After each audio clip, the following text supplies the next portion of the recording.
कुछ करके दिखाना है, आगे जाना है, खुद को कीमती बनाना है, दुनिया को दिखाना है, कुछ करके दिखाना। वेलकम फ्रेंड्स, मैं हूं निसार और आज मैं आपके लिए एक और इन्फॉर्मेटिव वीडियो लेके आ गया हूं जिसमें मैं आपसे शेयर करूंगा कि आप 14C का NV डाटा सिस्टम डिस्ट्रॉयड और उसमें आप फ्लैशिंग करते हैं, फ्लैशिंग पे एरर आता है, IMEI नंबर रिपेयर करने पे भी एरर आता है, उसको कैसे फिक्स करना है। और आपके साथ मैं और भी न्यूज़ शेयर करूंगा जिसमें शामी की लेटेस्ट सिक्योरिटी के ऊपर काफ़ी अच्छी अपडेट आई है, वो भी आपसे शेयर करूंगा। सबसे पहले TR टूल ने दी है, उसके बाद DFT ने दी है। तो चलिए गाइस वीडियो शुरू करते हैं। शुरू करने से पहले अगर आपने मेरे चैनल को सब्सक्राइब नहीं किया तो सब्सक्राइब करें और बेल आइकन को प्रेस कर दें। तो गाइस पहले हम अपने टॉपिक को कवर करते हैं Redmi 14C, जो आजकल काफ़ी ज़्यादा ट्रेंडिंग में जा रहा है और बंदूक से डेड हो रहा है।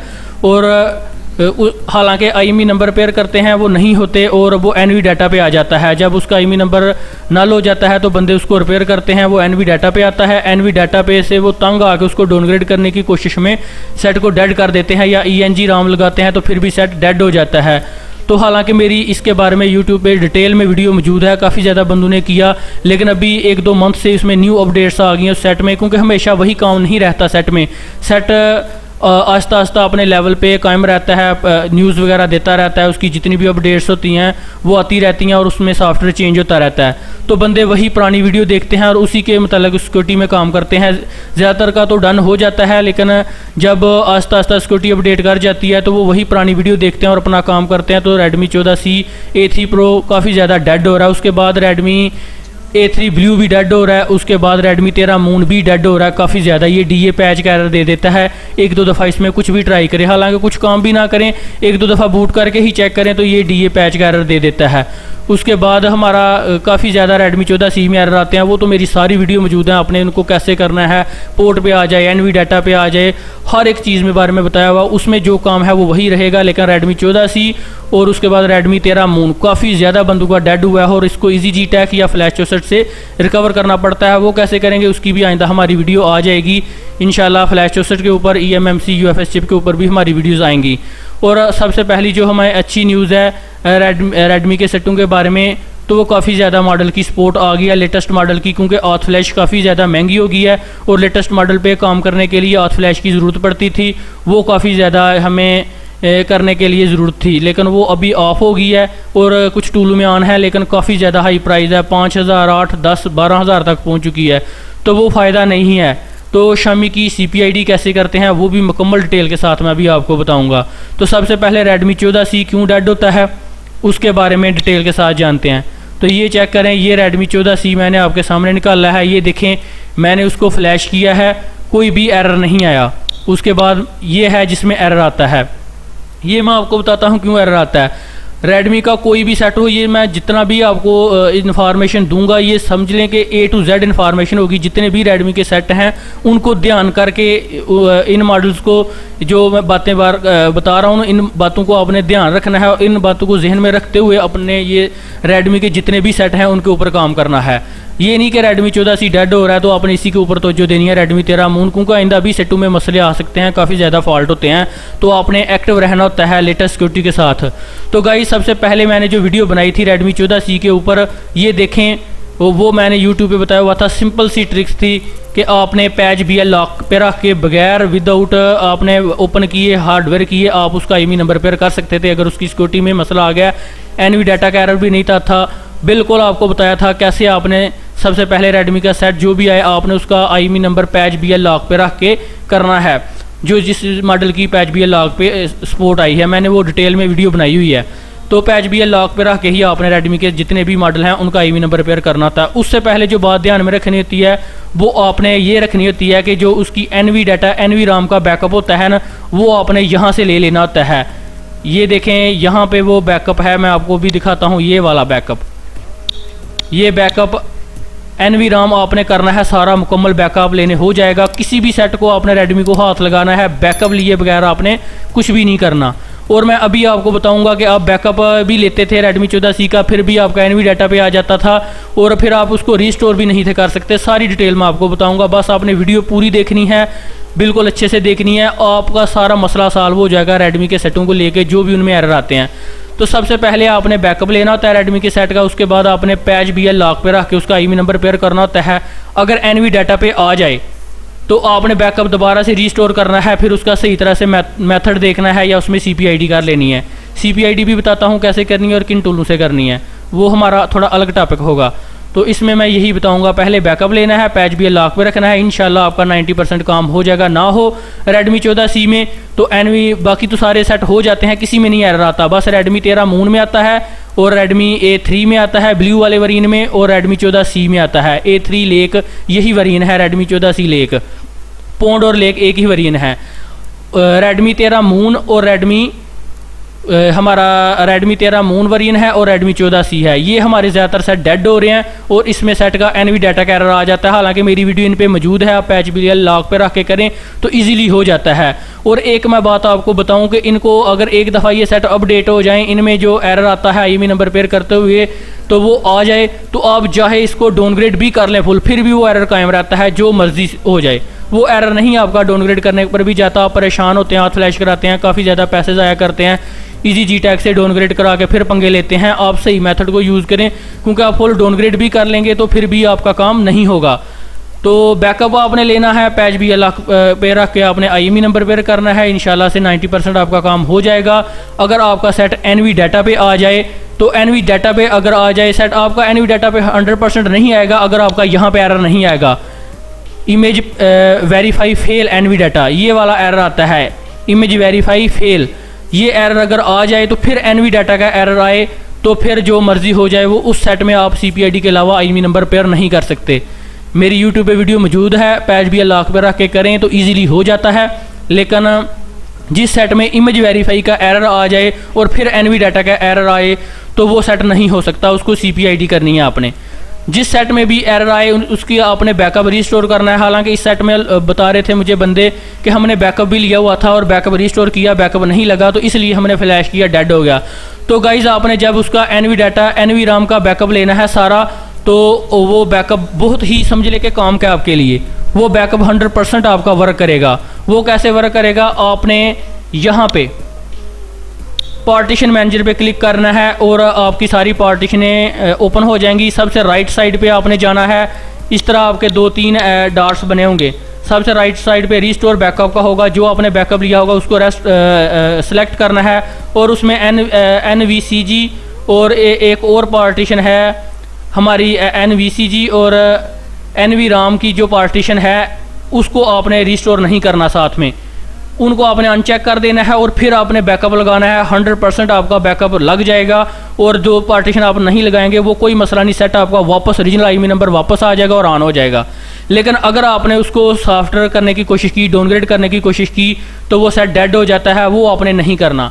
अगर आपको उस सेट में CPID करनी है तो वो आपने रीड क्रिटिकल डाटा करना है और उसका आपने किसी भी वेबसाइट से जो है वो एडिट कर लेनी है। वो भी मैं बताता हूँ कौन से टूल से करनी है, वो एडिट करके आपने इस पर राइट कर देनी है तो आपका काम 100% से हो जाएगा। लेकिन अगर आपने बैकअप नहीं लिया था और आपका फिर NV डाटा पे आ गया है तो फिर भी कोई मसला नहीं, आपने बस IMEI नंबर किया होना है, एक दफ़ा पैच BL लॉक पे रख के IMEI रिपेयर करना है। बेशक ये एरर भी आता है, कोई मसला नहीं, फिर भी आपने रीड क्रिटिकल करना है और फिर उसमें राइट करना है, फिर भी आपका CPID हो जाएगा सेट और काम आपका ओके हो जाएगा। और उसके बाद अगर आपका सेट आपका बिल्कुल ऑन है, बेसमेंट ऑन है, IMEI 00 है, तो फिर आपने एक दफ़ा उसको वाइप NV RAM करना है, फिर आपने पैच BL लॉक पे रख के फिर IMEI नंबर करना है रीड क्रिटिकल डाटा के ज़रिए, तो 100% आपका काम हो जाएगा। लेकिन आप इस तरह नहीं CPID करना चाहते, आप उसमें ENG RAM फ्लैश करना चाहते हैं या सेट को डाउनग्रेड करना चाहते हैं, तो वो मेथड मैं आपको बताता हूँ। इसको हम ऑफ करते हैं, ये है। तो सबसे पहले आपने इसको डाउनलोड पे रख के फ्लैश नहीं करना। सबसे बड़ी गलती यही होती है कि आप डाउनलोड पे रख के उसको फ्लैश करते हैं, क्योंकि डाउनलोड पे रख के आप फ्लैश करते हैं ना तो कुछ सेट हमारे 50% ऑन हो जाते हैं और कुछ पोर्ट पे अटक जाते हैं। तो वो पोर्ट इस तरह पोर्ट पे अटक जाते हैं क्योंकि उनकी EMMC सही तरह फॉर्मेट नहीं होती, उसमें कुछ अपग्रेड पार्टीशन होती हैं, इस वजह से वो पोर्ट पे अटक जाता है। और जब दूसरी दफ़ा आप उसमें दोबारा से फॉर्मेट प्लस डाउनलोड करना पड़ता है, आपको इस कितने मेरे कस्टमर को पता होता है कि फॉर्मेट प्लस डाउनलोड करेंगे तो पोर्ट से निकल जाएगा सेट, लेकिन वो निकलेगा तब ना जब वो आपका सेट बूट करेगा। 50% इसमें वेरिएंट ऐसे हैं जो बूट ही नहीं करते अगर एक दफ़ा उनमें फ्लैशिंग की जाए और मसला हो जाए। तो आपने पहले ही गाइस कोशिश करनी है कि आपने उसको फॉर्मेट प्लस फ्लैश करना है, चाहे ENG राम लगा रहे हैं चाहे आप ग्लोबल लगा रहे हैं। अगर आप ग्लोबल राम लगा रहे हैं तो आपने उसमें प्री लोडर नहीं लगाना, GZ वाली पार्टीशन नहीं लगानी, कंट्री कोड वाली पार्टीशन नहीं लगानी। अगर आप प्री लोडर वाली और GZ वाली और कंट्री कोड वाली पार्टीशन लगाएंगे तो इस पर एरर आ गया तो सेट आपका बूट नहीं करेगा दोबारा। तो जब बूट नहीं करेगा तो या तो आपको महंगी हाथ फ्लैश यूज़ करनी पड़ेगी या EasyGTAG या फ्लैश चौसठ यूज़ करना पड़ेगा। तो अगर आप ENG राम लगा रहे हैं तो फिर आपने प्री लोडर लगाना है लाजमी। तो जो ये पार्टीशन है GZ वाली इसको भी नहीं लगाना और कंट्री कोड को भी नहीं लगाना, ये आपने ध्यान रखना है। ENG राम लगाते वक्त सारी पार्टीशनें लगानी है, GZ A और कंट्री कोड A नहीं लगाना। और अगर आप ग्लोबल से फ्लैश कर रहे हैं तो फिर आपने सारी पार्टीशनें जो है वो लगा लेनी है, बस प्री लोडर GZ A और कंट्री कोड नहीं लगाना।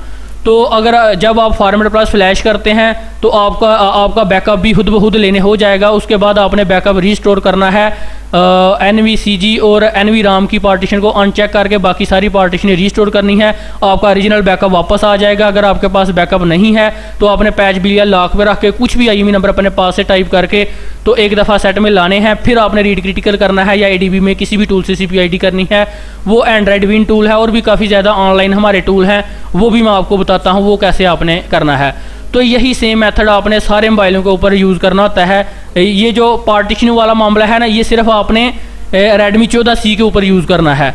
और जो हमारा Redmi 13 मून है उसको आपने बस ऐसे ही करना है, उसमें कोई पार्टीशन आपने ENG लगाते हुए और ग्लोबल पे लगाते हुए नहीं करनी, उसमें आपने सब कुछ करना होता है।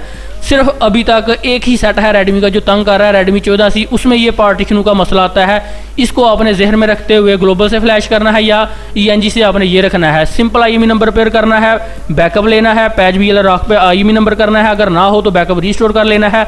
फिर आपने CPID करनी है। CPID करते हुए जो एरर आते हैं तो वो आपको बता दिया है कि एक दफ़ा आपने देखना है बेसबैंड ओके है तो वाइप NV राम करके, उसको नहीं ओके तो वाइप NV राम करना है, ओके करना है। और मेटा मूड में या पैच BL रॉक पे कोई ना कोई IME नंबर एक दफ़ा उस पर रिपेयर कर लेने हैं। तो फिर आपने उसमें CPID करनी है, फिर वो सेट ऑन होगा। अगर आपने सिर्फ पैच BL लॉक पे रख के आपने IME नंबर कर लिए तो वो जब आप ऑन करेंगे सेट को तो वो फिर भी NV डाटा पे आएगा। और अगर टच ना काम करे तो आप उसकी लेटेस्ट फिर्मवेयर यूज़ किया करें, जो फिर्मवेयर उस पर हो वही किया करें, या 013 वेरिएंट वाली जो फ्लैश फाइल है ना Redmi 14C की, वो आपने फ्लैश करनी है। इस वीडियो की डिस्क्रिप्शन में जो टेस्टेड ENG राम है वो भी मैं आपको दे दूंगा और जो ग्लोबल फ्लैश फाइल है वो भी मैं आपको दे दूंगा टेस्टेड, जिसमें टच बिल्कुल ओके रहता है। इसमें काफ़ी ज़्यादा वेरिएंट में टच नहीं काम करता, तो वो आपका जो जिस कंट्री के वेरिएंट में सेट हो उसी कंट्री के वेरिएंट की फाइल लगाया करें तो 100% इंशाल्लाह से आपका टच काम किया करेगा। जितने भी Redmi के सेट होते हैं ना उनमें अगर टच नहीं काम करता तो आप पहले काम करते वक्त नोट कर लिया करें कि हमारा सेट कौन से वेरिएंट का है, यूरोप वेरिएंट का है, ग्लोबल वेरिएंट का है, इंडियन वेरिएंट का है, इंडोनेशियन वेरिएंट का है, किस वेरिएंट का है। उस वेरिएंट की आपने फाइल वही वेरिएंट की आपने डाउनलोड करनी होती है और उस पर राइट करनी होती है। जब पहले आप काम कर लेते हैं, जब फ्लैश करते हैं तो किसी और कंट्री के नाम से फ्लैश करते हैं तो कभी आपका टच नहीं काम करता और कभी स्क्रीन ब्लर आती है। तो यही गाइज होता है। और जब आपका सेट बार बार रीबूट हो और या पोर्ट पे आ जाए तो फॉर्मेट प्लस फ्लैश आपने करना है Redmi के किसी भी सेट को। और 14C को तो आपको बता दिया है, इनमें सिर्फ 14C में पार्टीशनों का मसला है, इनको आपने जहन में रखना है जो मैंने बताया है। बाकी किसी भी सेट आपका Redmi का कोई भी हो, अगर पोर्ट पे अटक जाए तो फॉर्मेट प्लस फ्लैश करना है तो पोर्ट से बाहर निकल जाएगा। अगर फास्टबूट मूड में अटक गया है, फॉर्मेट प्लस फ्लैश करने से भी नहीं जा रहा तो आपने अनलॉक टूल से फास्टबूट मूड में रीबूट एक दफ़ा करना है तो आपका सेट ऑन हो जाएगा। आप हल्ब टैग से काफ़ी ज़्यादा वेबसाइटों से टच फिक्स वाली फाइलें, पता नहीं कौन कौन सी फाइलें पेड लेते हैं। MI फिर्मवेयर से जो फ्री में फाइलें मिलती हैं वही फाइलें असल में फ़ाइलें होती हैं। तो ये सारे Redmi के सेटों का मैंने आपको बता दिया। मसला क्या है, Qualcomm का सेट हो, सिंपल आपने उसमें डैग अगर ऑन हो जाए तो ठीक है, आपने रीड क्रिटिकल करके दोबारा से उसमें राइट कर देनी है या ADB में आपने उसका काम कर लेना है। अगर उसमें डैग नहीं ऑन हो रही तो फिर आपने उसमें एक दफ़ा ENG राम लगानी है तो फिर डैग ऑन होनी है और फिर रीड क्रिटिकल करना है और फिर उसमें एडिट करके राइट करना है। Qualcomm का भी आपको मैंने बता दिया और MTK का भी बता दिया। फिर एक दफ़ा बता देता हूँ, सबसे पहले आपने वेरिएंट देखना है आपके सेट का कौन सा वेरिएंट है, क्योंकि वेरिएंट नहीं ध्यान में रखेंगे तो जब आप दोबारा उसको फ्लैश करेंगे तो आपका टच नहीं काम करेगा। जिस वेरिएंट में था उसी वेरिएंट में करेंगे तो आपका टच काम कर जाएगा। अगर किसी बंदे से गलती हो जाती है तो वो सारे वेरिएंट को बारी बारी फ्लैश करे तो किसी एक में टच काम कर जाएगा, कोई मसला नहीं होता। तो बैकअप भी आपने लेना है, वरीन भी आपने चेक करना है, उसके बाद पैच भी रख पे आपने उसका IMEI नंबर करना है। अगर ना हो तो बैकअप सारा रिस्टोर करना है। अगर सारा ना हो तो आपने बारी बारी देखना है कि कौन सी पार्टीशन अनचेक करने से बैकअप राइट होता है। जितना हो उतना कर लिया करें बैकअप, तो 100% आपका सेट NV डाटा से ऑन हो जाएगा। फिर कुछ सेट का आपने हार्डवेयर करके आप कर सकते हैं और कुछ का आप डायरेक्ट कर सकते हैं काम। ये तो हो गया हमारा रेडमी के A to Z का सिस्टम। और हमारी ये जितने भी सेट हैं ये देखें, ये काफ़ी ज़्यादा न्यू मॉडल की सपोर्ट आ गई है, जिसमें हमें ENG RAM फ्लैश करें तो हमारी CPID होती है, या DFT से बूट करें तो रीड क्रिटिकल करेंगे तो आप उसमें कुछ करेंगे ना। तो ऑथ फ्लैश भी बहुत महंगी थी, ऊपर से CPID भी महंगी है, वो दोनों आपको पेड पड़ती थी। तो इस वजह से आपके जो सेट DFT से बूट करते हैं उनको तो आप रीड क्रिटिकल करके कर सकते हैं, लेकिन जो नहीं करते वो ये मॉडल थे जो काफ़ी ज़्यादा लेटेस्ट थे और जिनकी पूरी चिप बाहर निकाल के काम होता है, ENG RAM लगा के फिर जाके CPID होती थी। इनको आप डायरेक्ट ही मेटा मोड में आप रीड क्रिटिकल करके राइट दोबारा से कर सकते हैं, सिंगल और डुअल CPID कर सकते हैं। अगर आप डुअल CPID करना चाहते हैं, डुअल आप अपनी मर्जी का IMEI नंबर लगाना चाहते हैं, अगर आपका नल हो गया तो फिर आपने इसका हार्डवेयर करना है और मेटा मोड में दोनों IMEI नंबर पेयर कर देने हैं। तो रीड क्रिटिकल और राइट क्रिटिकल आपका इजीली इधर से हो जाएगा। ये देख लें कितने मॉडल हैं, ये सारे मॉडल हैं। Redmi 13 Pro 4G है, इसमें हमें ऑथ फ्लैश की ज़रूरत थी। ये इसकी वीडियो मेरी यूट्यूब चैनल पर मौजूद है। आप बगैर हार्डवेयर के भी आप कर सकते हैं, CPID से भी आप कर सकते हैं, बगैर हार्डवेयर के आप बगैर ओपन किए भी कर सकते हैं। बस प्री लोडर आपने लगाना था। सारा सोल्यूशन मैंने बताया हुआ है इन सेट का। अभी आपको देखो कितने लेटेस्ट मॉडल है, Redmi Note 14 है, कितने अच्छे वेरिएंट हैं लेटेस्ट। इनको आप इजीली आप कर सकते हैं रीड क्रिटिकल और राइट क्रिटिकल। और अब मैं यही सपोर्ट आपकी DFT ने भी दे दी है। तो ये देखें, मैं आपको वेबसाइट बताता हूँ। ये देखें, DFT ने भी सेम यही सपोर्ट हमारी दे दी है। DFT भी काम की चीज़ है और TR टूल भी। और उसके बाद ये देखें, ये टूल है, ये आप DFT से भी रीड क्रिटिकल कर सकते हैं और फिर उसमें एडिट करके किसी भी टूल से फिर उसमें राइट कर सकते हैं। उसके बाद ये HW की टूल है, इसमें आप fast boot to EDL auth flashing कर सकते हैं, इसमें आप फास्ट बूट टू EDL कर सकते हैं और इसमें CPID भी है। ये देखें, एक रेडर में आप रीड क्रिटिकल करके और इसमें इस टूल में ला के उसको एडिट करके दोबारा से DFT से या TR टूल से आप उसको राइट कर सकते हैं बिल्कुल इजीली। और भी आ जाएगा इसमें हमारा एंड्रॉइड विन टूल है, उसमें भी आप CPID कर सकते हैं। MI CPID टूल है, उसमें भी आप रीड क्रिटिकल राइट क्रिटिकल कर सकते हैं और ADB में काफ़ी ज़्यादा अपने सेटों की CPID कर सकते हैं। बस आपने क्रिटिकल आपको चाहिए होता है, और क्रिटिकल लेने के लिए आपको ऑथ फ्लैश करवानी पड़ती थी, फिर जाके पंगे लेने पड़ते थे और फिर जाके राइट क्रिटिकल के लिए दोबारा से, अगर क्योंकि ये काम काफ़ी ज़्यादा जो है वो मुसीबत वाला था। एक बंदा ऑथ फ्लैश करवाए, इतनी महंगी, अगर गलती हो जाए तो फिर दोबारा करवानी पड़ती है, और जब आप फ्लैश करते हैं फिर भी कोई गलती कर देते हैं और आपका काम ख़राब हो जाता है और दोबारा फिर से ऑथ लगानी पड़ती है। ये बिल्कुल रिस्क के बगैर ठीक है। आपने सिंपल रीड क्रिटिकल डाटा करना है। ये देखें आप, जैसे ये देखें, मैं अभी आपको Redmi का Note 13 सर्च करता हूँ। Note 13 जो गोल्ड वाला वेरिएंट है, ये एम्बर्ड वाला वेरिएंट निकाल लेते हैं। ये देखें, इधर आप बूट मूड में भी आप कर सकते हैं रीड क्रिटिकल राइट क्रिटिकल अगर हो जाए आपका। ये देखें, रीड क्रिटिकल और राइट क्रिटिकल TR टूल भी आजकल काफ़ी ज़्यादा ट्रेंडिंग में जा रहा है, ये भी बहुत अच्छी सपोर्ट दे रहा है। तो यहाँ से आप कर सकते हैं रीड क्रिटिकल राइट क्रिटिकल। लेकिन ये था बूट मूड में। बूट मूड में आपको ऑथ फ्लैश से प्री लोडर लगाया हो तो बूट करेगा तो आप रीड क्रिटिकल करेंगे ना। अब मेटा मूड में आएंगे, यहाँ से आप कर सकते हैं। ये देखें, मेटा मूड में आप रीड क्रिटिकल करेंगे और उसके बाद आप एंड्रॉइड विन टूल में आएंगे और HW टूल में आएंगे। ये देखें कितने ऑनलाइन टूल हैं और कितनी ऑनलाइन वेबसाइटें हैं, कितने भी आपके जितने भी डीलर हैं उनसे आप अपनी क्रिटिकल को एडिट करवा के फिर अपने मोबाइल में राइट करवा सकते हैं। डुअल की भी करा सकते हैं और सिंगल की भी करवा सकते हैं। तो ये थी गाइज आज की हमारी वीडियो, जिसमें मैंने आपको मुकम्मल Xiaomi Redmi की CPID के बारे में भी इन्फॉर्मेशन दे दी, क्यों डेड होते हैं, क्या वजह बनती है, सारी डिटेल के साथ बता दिया है।